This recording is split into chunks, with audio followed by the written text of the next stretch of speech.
There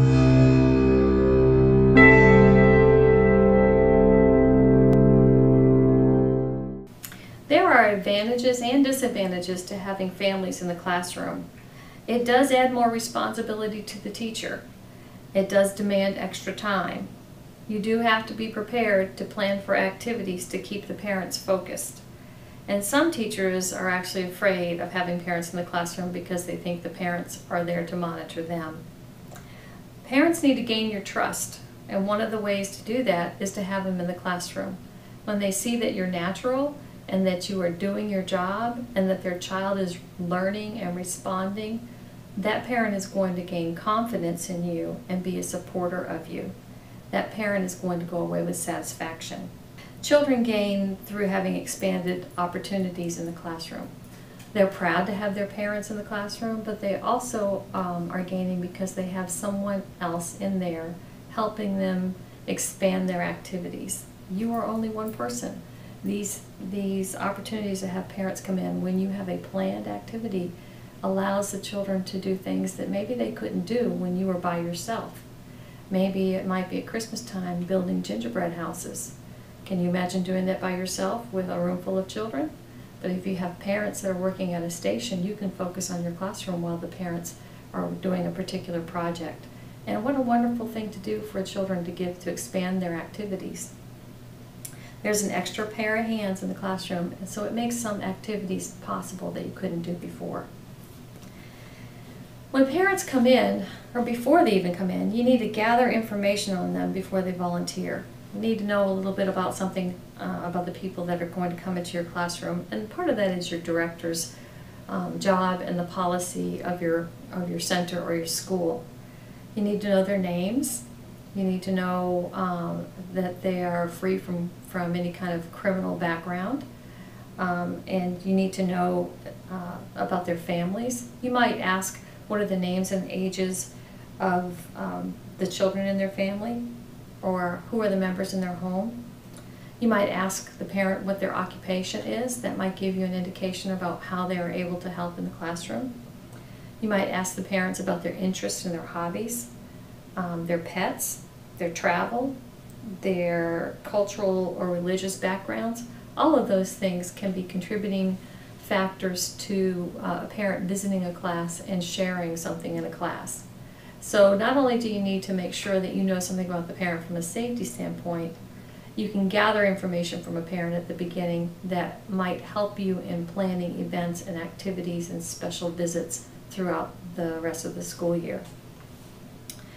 Now, how do you get the parents into the classroom? Parents are working. That's why they're dropping them off at the daycare or at the preschool. It's hard to get parents to come into the classroom. But if there are special opportunities and special invites, oftentimes a parent sometime during the year will make it a priority to be able to drop by their child's class. They may not be able to do it on a regular basis, but they might be able to do it for a special occasion, such as a birthday celebration. When it's their child's birthday, they might be able to come in and help celebrate. Or they might be able to come in for an informal visit. Parents should always know that they're welcome, and you should always make them feel that they're welcome. And you need to remind them that they're welcome. And you can remind them in person when they can drop off and pick up. You can remind them in your newsletter. Let them know that they're welcome. Tell the child that their parents are welcome. They go home and tell their parents the same thing. You can reserve time within your week and let parents know that on Wednesday afternoons, this is the great time for parents to come play with their children on the playground. And let them know that that is the time that if they can get any time off, they know that that's an open time that they can always come. Come have lunch and play with your child before they go lay down for their nap. You can send a personal invitation. Can you imagine the parent who gets a personal invitation that says you are invited to Susie Q's tea party?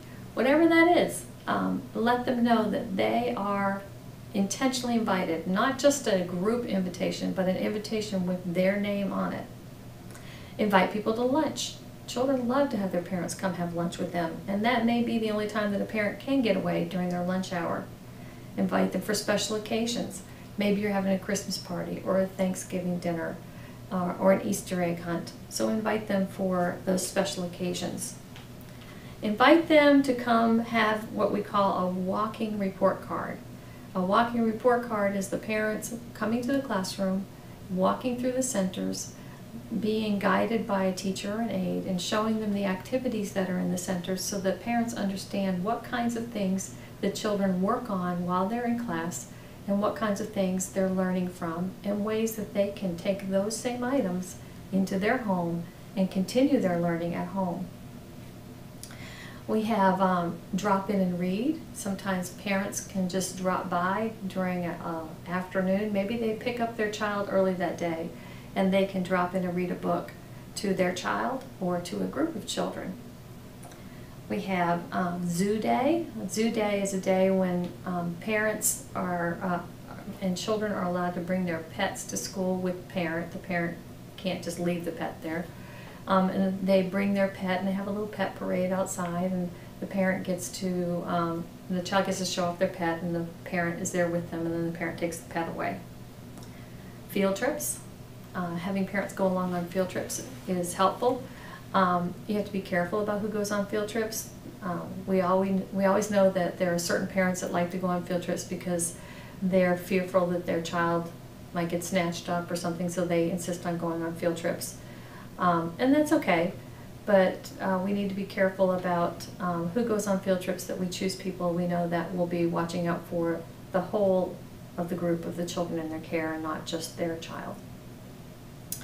You can have parents come in and share their culture, share their hobbies, tell what they do for work.